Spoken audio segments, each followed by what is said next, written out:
Judge who reportedly greenlit the raid on former President Trump's Mar-a-Lago home on Monday night. Florida federal magistrate judge Bruce Reinhart made donations to former President Obama's campaign and Jeb Bush's failed presidential bid. Joining me right now is Florida Congressman Greg Steube. He's a member of the Judiciary and Foreign Affairs Committees. Congressman, thanks very much for being here. You, as a member of the Judiciary, want to hear what you think about this. And what about now we understand that this magistrate judge has ties to the left, donating to Obama's campaign?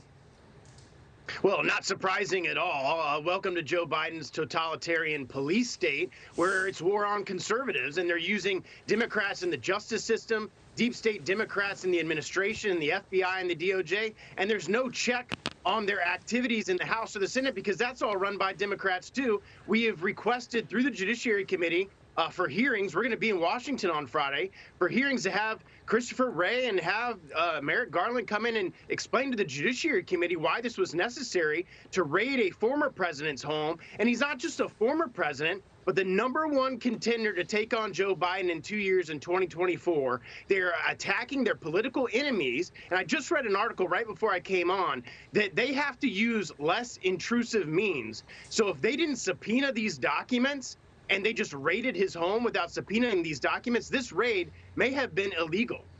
So what can you do about it?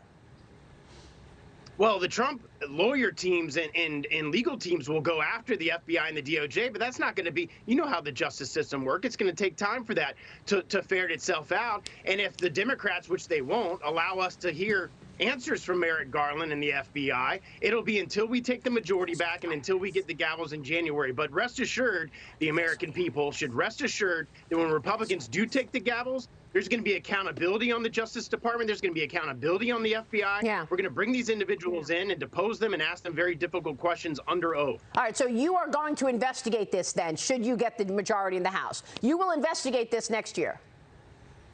This and a whole slew of other things. Yeah. The crisis is happening on the border, the complete intentional dereliction of duty on the laws of our border, on immigration, you name it. The House majority, especially the Judiciary Committee, is going to be very busy in doing oversight on this administration. Well, James Freeman is with us this morning from the Wall Street Journal, and I keep mentioning the fact that the White House is insisting that the IRS will not be used to target the middle class under Democrats' massive spending bill. However, we are looking at 86,000 new agents and not one new border agent. Here's the White House. Watch this.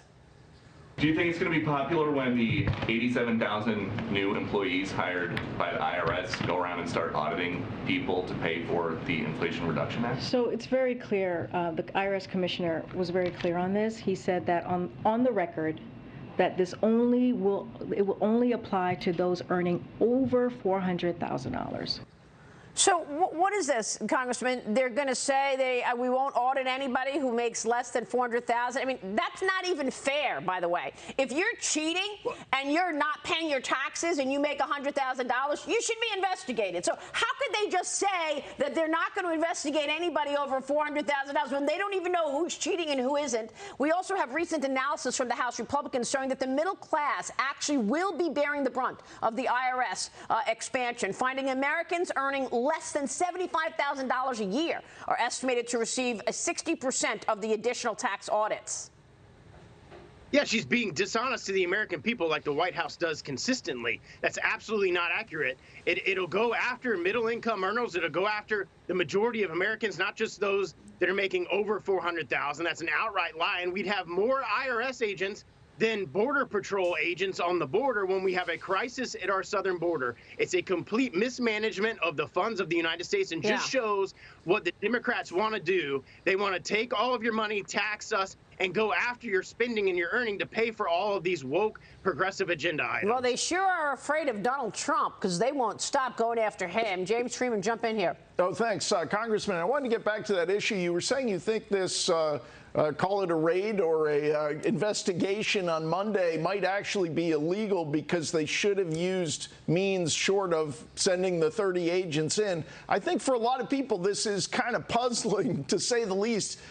Trump sends them 15 boxes of documents in January. In May, I believe, or within the last few months, He allows them to come into Mar-a-Lago, justice officials to go to the storage area, go through the boxes. If the target or person involved is allowing this kind of access, how do you go to a judge and say, no, we need a warrant and now descend with all the agents? Walk us through that. Where do you see the possible illegality?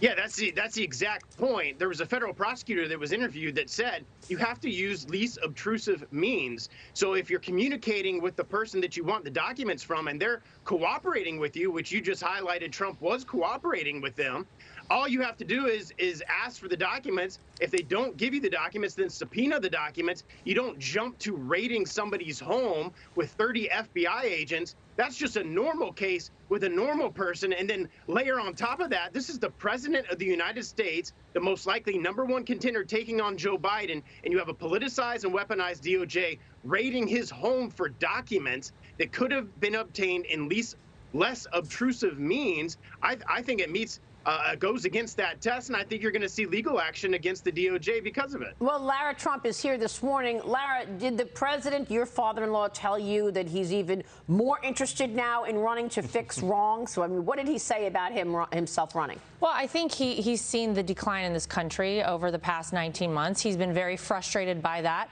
I think regardless of where he stands, the American people now, I've heard from so many people, by the way, people who have been independents their whole life, and they have told me this is the time we need Donald Trump back, because he, quite frankly, is the only person, I think, as the congressman likely knows, who could drain the swamp, who could hold these people accountable, who can right the ship here in America, because, man, do we need some help. Would he move back to New York and then do a ticket with DeSantis? Oh, I don't know. That's a good question. Okay. We'll have to ask him. Congressman, do you feel that the GOP wants President Trump to announce he's rerunning? I tell you, this is rallying support behind this president, and people, just like what Laura said, people that were middle of the road and not big fans previously, I think are rallying behind the America First agenda and the American First priorities that Trump put in place. Meanwhile, the Democrats can't run fast enough away from my Biden ticket. Here's Bernie Sanders. Listen to what he said on Biden's potential 2024 run. Watch. Do you want to see President Biden, Senator, run for a second term? Well, what I want to see right now is that the Congress develop an agenda. So let me rephrase the question. Do you want to see him run for re-election? Look, right now my concern is electing more Democrats in this midterm election. Doesn't sound like the Democrats want Joe Biden in the seat in 2024, Congressman. What do you think? Yeah, even Bernie Sanders is shying away from Joe Biden because they know he's completely toxic. Yeah. He's going to be toxic in the midterms, and he'll be toxic in 2024. All right, we'll leave it there. Congressman, it's great to see you this morning. Thanks very much. Greg Steube joining us this morning. Nice arm in that baseball game once again. We'll be right back with Missouri Attorney General Eric Schmidt. Stay with us.